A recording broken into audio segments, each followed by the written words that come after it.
Yes, I have some new updates for you. Bing! Wait, now do I have a pair of balls? Oh. Nope, okay.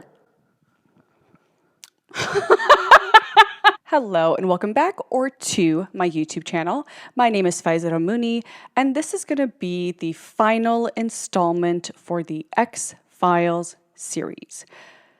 Bismillah. Okay, let's get comfy. Hold on, put your feet up.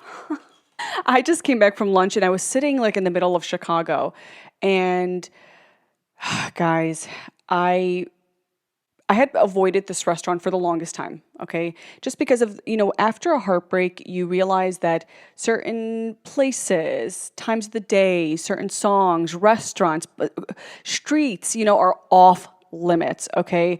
And I had not realized until I was sitting there today how long it had been since I last was there. And that's just one of the many things this X-Files series and retelling my story and taking a round trip ticket down memory lane has done for your girl. Sometimes you don't realize how much time you let go and go and go because of fear, and that was one of the things. And although I know why I had that perspective, because if you've watched the series, you know why I had to be a lot more careful with where I went, what I did, right?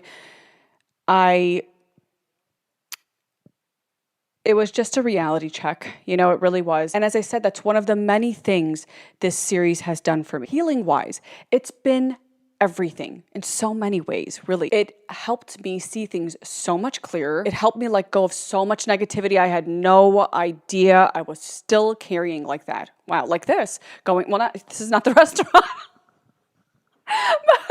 The restaurant I was just at, like that experience, realizing like, girl, wow, you really allowed that experience to take you from having this amazing calamari. I love calamari! Look at what will happen and what you will make yourself miss out on because of harai, trashy, garbagey guys. Ow. But it also dug up a lot of anger in me, so much anger. And I feel like that's also what was the time in between me recording. The times I needed to step away from the series, because once I posted, I haven't even watched the videos again, and I will not. They're there, done. It's like a diary. But a lot of that time in between was, having to come to terms with so much of the anger. And I mean, honestly, I'm not complaining about it because anger is an amazing fuel. Okay, it always has been for me. I know how to alchemize anger and emotions. For my ally is the Force. But the realization that it still existed in the way and to the degree that it did and does, I didn't know. I had no idea it was that deep. Anger wasn't entirely directed towards others. It was mostly towards myself. Because, guys. And I can only believe that it had calcified to the degree that it was, because I had to go into survival mode and get to work and help others and keep doing my client meetings. And the moment, especially because there was so much I didn't talk about in the series. One of those things was about how, after everything with my ex and I'm showing up on the internet, posting content. And of course you have to be consistent with that, right? You can't just like post and then, like I do now, disappear for days. I promise that's going to stop. But I couldn't do that at that time. Right? I had to show up and I was pumping out content like there was no tomorrow. Oh my gosh. Because I had something I had to show up for, and people I had to show up for, and responsibilities I had to show up for, I had to put a lot of my healing and a lot of these memories to the back burner so that I can heal enough to the degree that I can show up responsibly and able for all of those areas that I realized through this journey who I was neglecting, and that was myself. And really, because the pain felt like so much at times, it just felt easier to put it in the back burner and focus on it another time. And then the other time became the next month, and the next month became months later, and the months later it became years later. So when I say that it calcified to such a degree that going through this series, I had to take days to adjust to, wow, I had forgotten that memory, or I didn't realize how angry I was about XYZ. Like, that was a great part of this journey. So I'm working through the anger, and a part of it is sitting here to flush and doing what I'm doing behind the scenes. And it's interesting because the most powerful time of not only my career, but personally, how I felt the most powerful was in 2016, 2017. And then that got turned off in 2018. And the amazing thing about anger also and emotions is that it brings you back to yourself. I've even started writing again, which was something I put off for a bit. And to find myself in a position where I now even feel like, gosh, I want to create, I want to put my voice out there to let that spotlight be shining and not be ashamed or afraid of it anymore. That was something, again, I did not pay enough attention to how much I was self-sabotaging. I mean, so much, so much. I know it's tough to flush. Oh my gosh, very tough. But you got to do it. If you're committed to truly healing, you have to feel through your emotions. You have to embrace the suck of some days are good, some days are bad. Other days you're crying all the week, and then the rest of the month you're okay. Like, you're going to have these ups and downs. Didn't mean that I was not making mistakes like cyber stalking. Oh gosh, I can't even tell you. Oh gosh, I'm not proud of it, but the amount of times and how much cyber stalking I was doing with my ex, with the people that were involved, because I wanted to see them get their karma. I gotta see what's going on. And I wanted to make that very clear because I feel like in part 12, when I talked about I didn't care what was going on, I pushed past that. I feel like a lot of people took that as I didn't have that part of the journey, of the heartbreak journey, where you're cyber stalking and trying to figure out what's going on. No, I had that part. There was an obsessive cyber stalking to a point, like wanting to really see what was going on. At least if I could see that he's having his karma, it'll make me feel better, or that he's missing me, or some sort of sign. Send me a sign that you're thinking about me, or that. Like, obsessive. It was, looking back, again, not proud of it. But it's part of the journey. That's part of the heartbreak healing journey. Healing takes time. Nothing happened overnight. I didn't get my confidence and to be fully healed none of that happened overnight. It took time. What helped a lot in breaking the cyber stalking obsession was reality checks. Constant reality checks. Always. I never just sat with the thought of what I was doing. And what I mean by that, like, when I went to go cyberstalk, I was like, what are you going to look for right now? And I would say to myself, well, I want to see that he's sad and he's missing me and his life is going to hell right now. I want to see that. And I would go to his page and I would see that he was happy and living his life. And as I said, traveling the world and doing his thing. And I'm like, okay, well, now I just feel worse about myself after that, because he's not sitting at home sad and miserable with his life. He's out living and probably talking to girls and dating and doing all that thing. Like, and at that time, that tortured me, right? Then I would have to sit with that reality and be like, would he really, like, you dated the guy, girl, and I've worked with enough people to know, like, are people going to go online and post their worst? And it's like, no, nobody was as stupid as I was. Nobody was really going to go post that because nobody wanted to look like their life was a mess and that they were having to rebuild, because everybody feels embarrassed to have to restart. And so there I was being like, I'm restarting and everything's hard and I don't know what to do, but I'm happy and let's keep going. I had both sides of that journey. You saw the ups, you saw the downs. But I had dated Pan and I was like, was he ever going to do that? And the answer was no. He was never going to post that he was not happy, that he was sad, that he was miserable. He was going to post all his highlights. Right? Like everybody does. Most people post just their highlight reels. What's the exciting things happening in my life? Nobody's going to post the arguments and the things that happened before those pictures, or the way they were feeling before, or why they got on that trip, or why they're there. Nobody's going to talk about that. They're going to just show the highlights of it. And when I came to that reality check, which again, I had to remind myself of constantly, and then I'd have the other thought where I'd be like, oh my God, I want to go see if he's dating somebody and if he's found somebody that quickly. And I'd go over to his page and find out that he was dating different girls, and one girl this week and the next girl that week. And he was posting about it. And of course, everything was perfectly fine because he's a guy.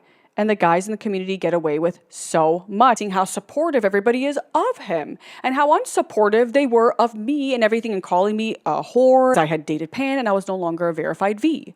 And then there he was dating around and everybody's like, mashallah, brother, that looks great. Oh, brother, she looks like a giver. Looks like a real giver. I would give her like no giving of all giving of women. So to see people be so supportive of that would make me go back into my room and I would be tortured by it. And I would be crying for hours and hours and going for rides and listening to sad music. And then again, what would I do? I wouldn't just go on those rides and just feel sad for days and days on end. At some point through the depression, I would sit with it and be like, okay, but we know where he's at right now and what's happening. But what were you hoping to see? Oh, I'm hoping to see him with no one. Why would you be hoping to see him with no one? You don't want to be with this person. You would not want to be with an individual like that, right? And then my heartbreak, because remember, we romanticize a lot after a heartbreak. That's the hardest part, because you could sit around romanticizing all the shit that you don't really look at what it really is. And I'd have to keep reminding myself, but you don't want him. You don't want him, girlfriend. Logic had to keep coming in to argue the thoughts that I was having. And the logic is what ultimately got me to stop cyber stalking him, which led me to the point where, again, I stopped at that point. I stopped looking at his page, and then everybody kept trying to come to me with information. And let me tell you, everything I was looking for and hoping to see on their page, the karma they were getting, all that, none of what I'm about to tell you was posted anywhere online for them at all. Okay, so they didn't want anybody to know that. Like prosthetic didn't want anyone to know the fact that he lost all of his businesses and ended up having to go work in a cell phone store. So now when he's click his phone calls, he could be clicking his phone calls shut in a cell phone store. So now the only power he has to hang up calls on women is in a cell phone store. Ugh, I'm so annoyed, you guys. I recorded 54 minutes that this just deleted. That's nice. One of the hardest parts throughout this journey has been the fact that my laptop and the storage or whatever the fuck happens here, whatever the devil's doing over here is sometimes that has made it so hard because hours of footage would be erased, and then I have to start all over, then I have to go back in and all that. It is so hard to keep that level of flow. And now I have to go back in to do this again, but Bismillah.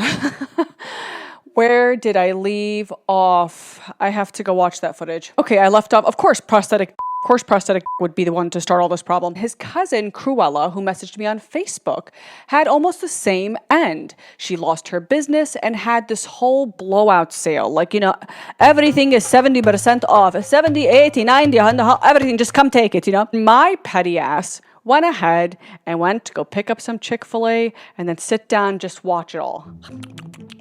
She got some good deals now. That one's got a lot of things there. Musty Puss, a major ballless friend who was, any balls yet? No, sir. Oh, okay. Was, of course, if you watched part 12, as I said, they ended up getting married and then later having a child, a daughter. And you do not know what that child will have to go through. Who we're all going to pray does not in any way, shape, or form have to face the fate and karmic cycle of her shitty-ass parents. A lot of you are wondering how Musty Puss got her name Musty Puss. Well, you must have a Musty Puss if you would go to do and betray another woman like that. I was told that Masadi ended up becoming a trucker and actually getting some Masadi. But Nadine was the one who really won, because Nadine ended up marrying the love of her life. Oh my gosh, it feels like being so separated from somebody's experience like that, but also being so happy for them, right? That experience with Nadine and I is truly an example of where somebody can come into your life and serve such a beautiful, amazing purpose. And you guys could leave maybe not on the best terms, and maybe later you could make things up in a better way, but still you go your separate ways.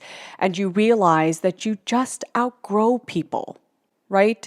It's sad, but it's also part of life. And then we have Pan, whose Neverland became who knows where land, because apparently Pan was forced to relocate out of Illinois. Now, this was something that I did know. I wanted to wait to share this in the overview. He did have to be forced to leave. Apparently, there was some sort of scandal. I think that I have my own theory on what I think that exactly was. I truly believe that a part of that had to do with the fact that when I started sharing my truth and putting my voice out there and telling people, well, okay, this is what happened. I won't go down to his level and start putting names and pictures on this. I won't do any of that.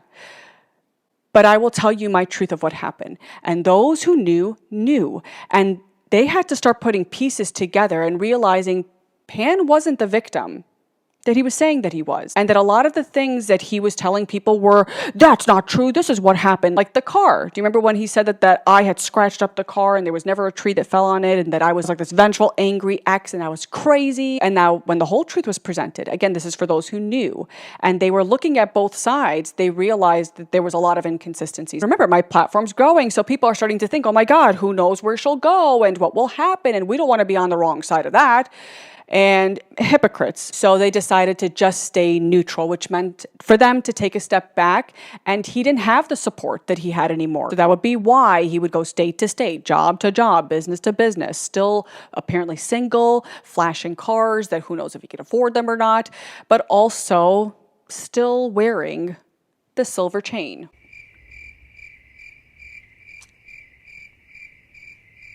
Who knows? As for me, well, my birthday is what, 3 weeks away? And I feel like I'm shedding an old skin and starting a whole new journey with so many lessons I had no idea I needed until doing this series, reading your messages, you guys, your comments. Thank you so much. Even if I don't get to reply to all, I read them and I appreciate you because that has helped get me so aligned throughout this journey. I feel like I'm ready to figure out myself, to focus on my dreams and the things that I wanted to do, like I did in 2016, 2017, before that fear and everything swept over and so much happened and so many things, especially like my mom getting cancer and having the community hang around and say things like, not just this community, just Musrabs on the internet, leave comments like, oh, your mom got cancer and if she dies, it's on you because you were talking about Muslims and you shouldn't be talking about Muslims and you shouldn't be talking about virginity and you shouldn't be talking about the Arab culture and you shouldn't be that type of Palestinian and all this type of stuff. Imagine that on top of so many other things. So many reasons why I felt more safe going into hermit mode. We'll get to it eventually. I do want to continue doing these series, and I feel like the X-Files continues just a different chapter. Because, oh my gosh, I learned so many lessons throughout, not just that journey and that experience, but through sitting here to share it with all of you again. Speaking of lessons, here are some of the lessons I learned through that journey that you need to take into your everyday life so that you can have an even better one. The first one being run at first pain. Now, what does that mean exactly? Because everyone's going to hurt you through life, right? Even the people who love you hurt you. So we all say stupid things. That's what makes us human, right? But there are people who you can actually forgive and move forward with versus those you cannot and should not. Like when your partner disrespects you or your body or your beliefs or your nature, run. When the only thing he's interested in is getting you back to his place or to a hotel or to a motel or to a parking lot, because Arabs love their parking lots. Run. If he brags about investing, but he can't afford to pay his phone bill without his mom, run. When he puts his hands on you, run. If he has a brand new car, but he's 3 months behind on his rent, run. When he judges you for your past, run. When he acts a little too interested in how much money you're making and talks about how secure you are and how well off you're doing, run. If he doesn't have the money to pay his bills, but he has enough money to fly to London and Miami and Los Angeles, run. The first pain is the truest pain. If you ignore it, you're signing up for the sequel. And let me tell you, honey, that sequel sucks. This is exactly why I was crying so hard. And even after, it was very heavy after retelling the first time he put his hands on me. Now, of course, I didn't know what I'm telling you now. I didn't know enough like, hey, all right, now time to go, honey. He showed you who he is. Done. Go. Right? I didn't know that yet. So I stayed, which I should not have. Nor should you in that type of circumstance. This is exactly why I believe every woman watching this, if you believe you're ready to go out to date, you need to put any guy you meet on a 90-day probation period. Okay? Put him on a 90-day probation. Why is that? Because a little boy disguised as a man cannot hide who he is for more than 3 months. If you'd like to move it to 120 days, because 4 months is the exact point you would know. You'd have no doubts at that point. Whether it be 90 or 120, you put that man on probation. Why? Because a man gets better with time, okay, like a fine wine. But a little boy disguised as a man cannot hide who he is for that long. So by the 3-month mark, he starts shedding that skin. You see who he really is. behind all that cologne and charm and compliments and jokes that he stole from greater men and greater women than he'll ever be. Real men stay consistent. Again, they get better with time. A little boy disguised as a man does not. You start seeing who he really is, and it gets uglier and uglier and uglier. And before you know it, you're standing in the middle of a landfill. Don't stick around thinking, I can fix him. Don't get seduced by the, he's a bad boy. I like a bad boy. Don't embarrass yourself by saying, I want to be the one he chooses. Ugh, it's so fucking desperate. So fucking embarrassing, ladies.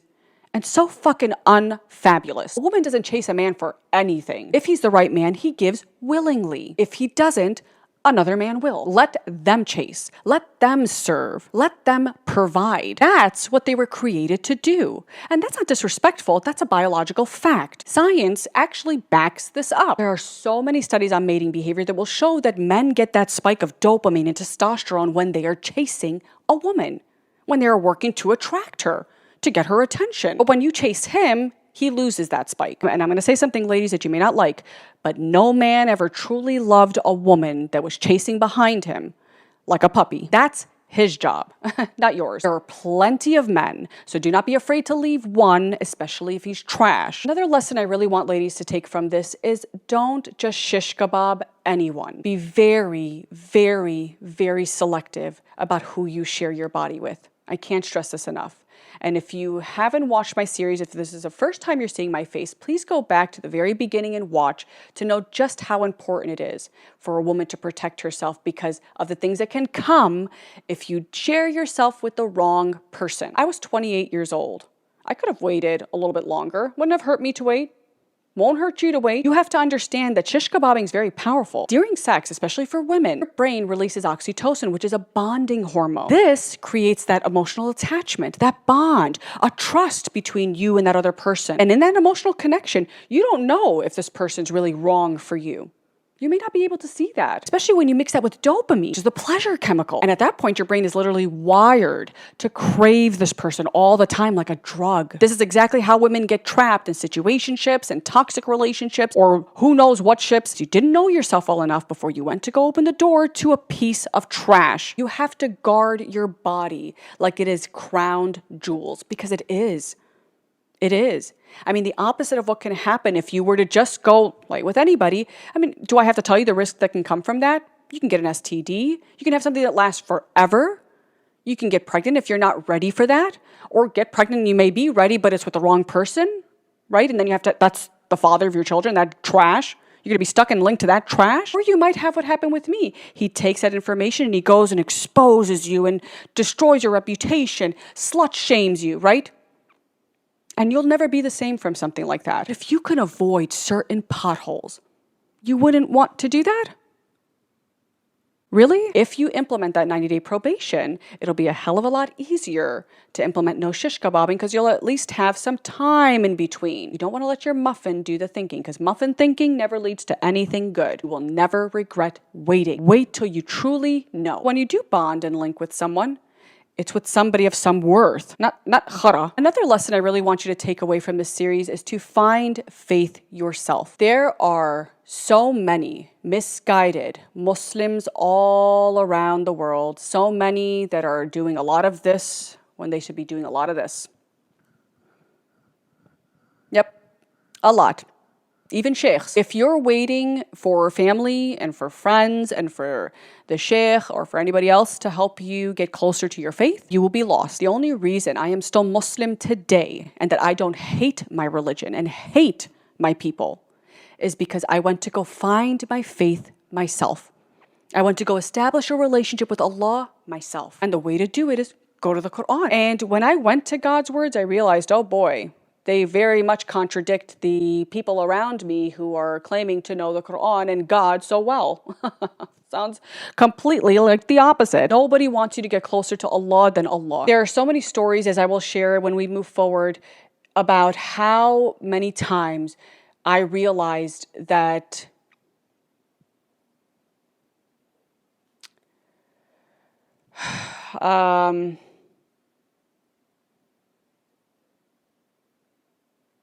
Islam wants the best for us, but our own people don't. The responsibility to find and to know your faith and to get a relationship with God is on you. So educate yourself, especially to my Muslim ladies on here. Educate yourself. Sad to say that many Muslim men do not have a woman's best interest at heart, so you have to be responsible for protecting your own best interest. And you want to know who you can turn to protect your interest.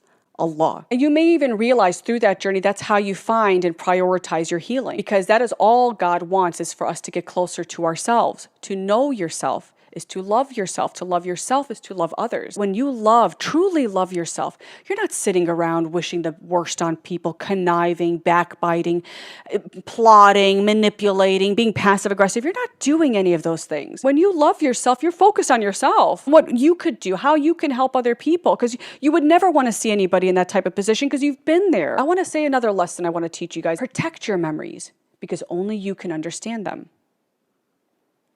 There were so many times that I would go and share some sentimental moment that came to me, or a memory that had come to me when I was going through my healing, and I would go to share it with, someone, and their reaction would make me feel worse than when I came in. I was already feeling shitty when I had to remember something nostalgic or something that hurt me that I was going through, and I would find myself leaving feeling worse about myself than, again, when I came in.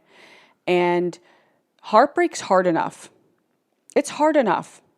So you want to protect who you go to share these memories with, because they may not be as understanding or as supportive as you need them to be. And some of them might have a reason, right? Like it might be family. You might go to your mom and your mom's like, I fucking hate this guy. I don't want to hear anything about him. That's my mom too. My mom fucking hated Pan. She didn't want to hear anything about Pan. For the longest time, coming to speak to my mom meant I was going to be judged. I was going to have some sort of comment at the end that's like, what's wrong with you? Why are you still thinking that? Didn't this guy do this? That made it so much harder, because I'm like, yeah, why am I thinking it? Yeah, why am I doing that? Yeah, why is this and that? When all I really needed to be doing was just flushing it out of my system. I just needed to be feeling it. But also there comes a point where you could set boundaries. I feel like this is a whole nother conversation that I want to have with my mom here, because there eventually is a way to set boundaries and get support from those that you really needed. When you set boundaries, speak up for yourself and communicate. Communication will never fail you. I mean, unless you're doing it wrong. Understandably, some people may not be able to hear those memories.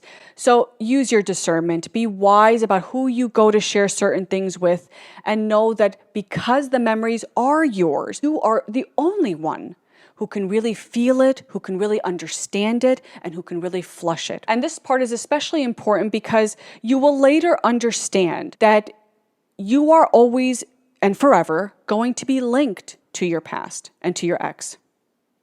Okay, doesn't mean that's who you are anymore.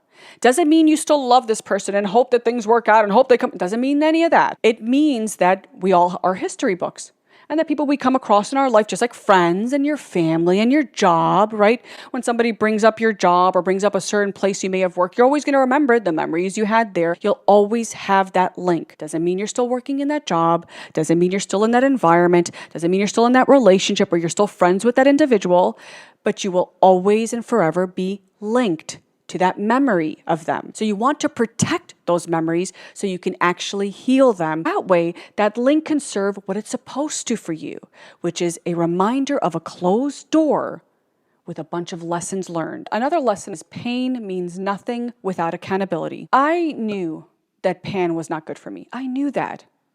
I saw moments that he did things, acted in a way, and the times I became an ugly, passive-aggressive, very toxic individual to survive that relationship.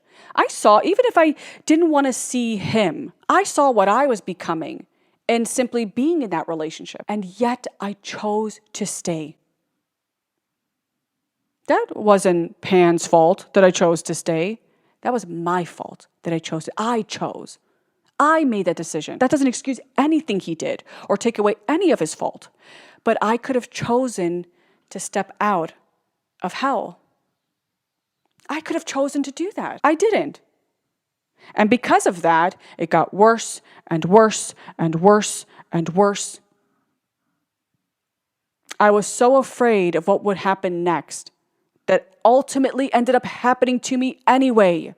So I was protecting myself, sadly, from nothing, from the inevitable. Pan did everything he said he was going to do if I left that relationship. So I should have left sooner. And granted, the things I didn't know better on, I have forgiven and I'm learning to forgive myself for many things that, again, I simply did not know any better. Also with my family, right? There were so many times where I'd be like, you made me miss out on things. You didn't give me a certain childhood. You didn't let me experience certain things. I wanted to go out and experience the world and I didn't get to do that. That's why I fell for Pan. I had so much, like with money, with credit, with so many things that I felt that I was angry at my family for my upbringing, for so many things that I felt like you didn't make me prepared. But then I had to sit and be like, oh, bitch, now you are prepared. And now you have a responsibility to do better on that, to change things, break the cycle, do better. Okay, you didn't know, but now you do. And maybe you were young and naive at that point, but now you're a little bit older and a hell of a lot more wiser. So you have to be accountable, but you also have to be kind to yourself. You have to be kind to yourself. Nobody is ever going to be as kind, as loving, as understanding, as nurturing, as forgiving as you need to be towards yourself. Because the world is cruel, you guys. And not everybody has your best interest at heart. So there's going to be times you mess up and you're going to have to hold yourself accountable. But it doesn't mean you crucify yourself. That doesn't help you in any way, shape, or form. Then you're no different than your abuser. That actually leads me to a question I feel like a lot of you had. There was a moment where God was saying to me, like, let me handle it. Because if you go to handle him, you're going to do it in a way that's going to cause a bigger ripple effect that I don't have an intention to have happen. I understood it as if I went to go and expose Pan, it would have had the ripple effect that this would have affected his family and many other people who had nothing to do with it, many other innocents who were completely detached from that situation, that would have been dragged into it by the very community that was doing the same thing to me and mine. That same thing would have happened to them. And there's a lot of you who are probably watching this and saying, well, good, he did it to you. Let it happen to him and his family. Why not? But that's not who I am. That's not me. You know, don't think I'm not petty. I'm petty and I have a vengeful side, but not like that. I wouldn't be able, and God knew me well enough to know I wouldn't have been able to sleep with myself at night if I would have known young kids who were attached or who may have been younger siblings or younger cousins or everything, as was happening with me and my family, that they were being affected, innocent people who had nothing to do with this, that they would have had to been victims and walk around with the stigma over their names and everything because of something Pan had done. You know, I saw what that was doing to me and what it was doing to the people around me. And guys, it was horrible. It was horrible. So much that I didn't even share. It was horrible. Especially choosing to show up online every day and tell jokes and tell my story and everything when so much was happening behind the scenes.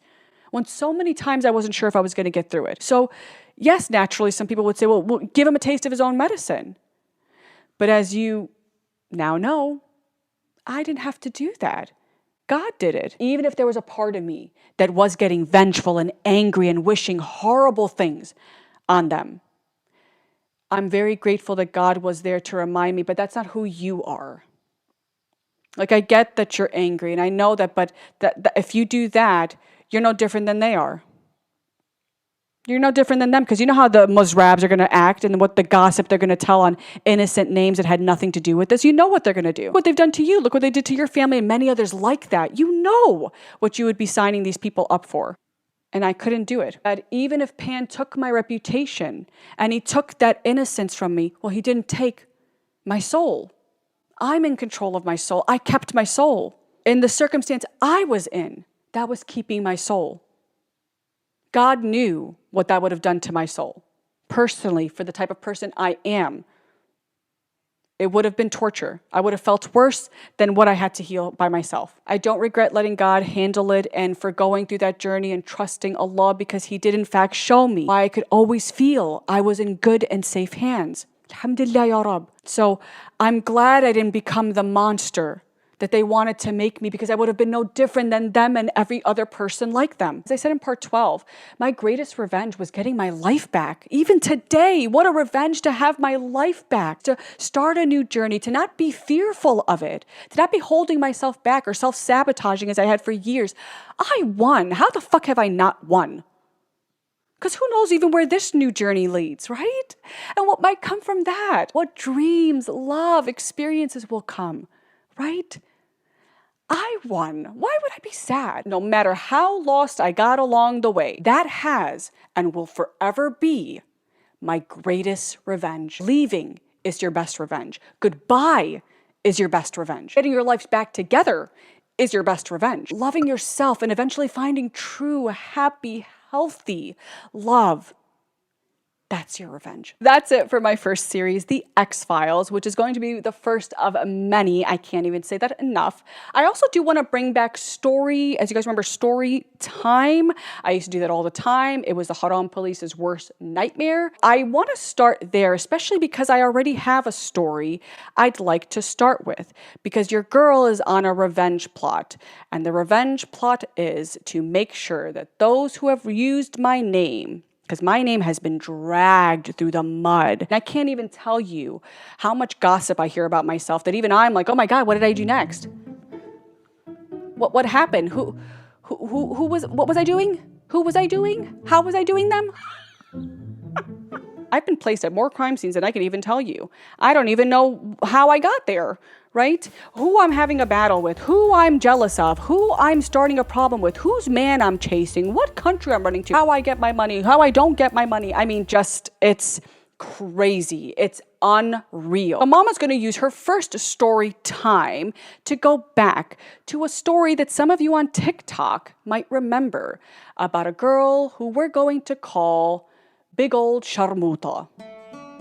Big Old Sharm, in short. A girl who decided to, like Musty Puss, take my name and use it for her to get a benefit, to run away, kebab hopping from one kebab to the next kebab, to the next kebab, to the next kebab. I think she got past most of the 51 states. She must be tired. And doing it all in the name of Faiza, the patron saint of Sharmutas, apparently. If you're not already subscribed to my channel, please make sure to click that subscribe button, and also make sure to turn on your notifications bell so you don't miss any future posts. And I can't say enough, you guys will not want to miss anything. So subscribe, and turn on your notifications bell. Until next time, stay flirty, stay fearless, but most importantly, stay fast.